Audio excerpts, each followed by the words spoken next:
Hello दोस्तों, राधे राधे। मेरे YouTube channel पे आप लोगों का स्वागत है। मैं आप लोगों को भोजपुरी सोहर गीत सुनाने जा रही हूँ। आप लोगों को अच्छा लगे तो लाइक कीजिए, सब्सक्राइब कीजिए, ज़्यादा से ज़्यादा शेयर कीजिए।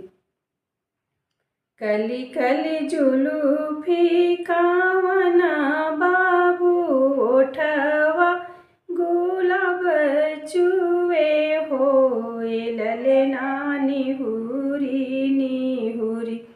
झाके ओ बरिया धानियावा दुबारा गली धानियावा दुबारा गईली हो। मचिया बैठला तू सारबे गुनाया गारी हो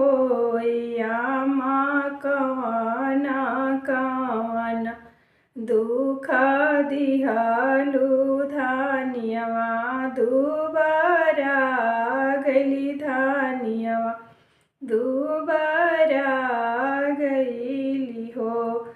छिपवनी बबुआ हलवा दिहानी खोरवनी दूधा दिहानी हो बबुआ तोहारी नजरिया बड़ी बाउर बहुआ दुबारा गली बहुआ दुबारा गईली हो।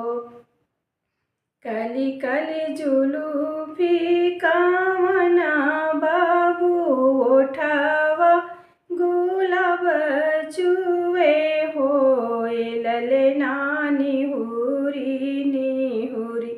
झाके ओ बरिया धानियावा दुबारा गली धानियावा दुबारा गईली हो।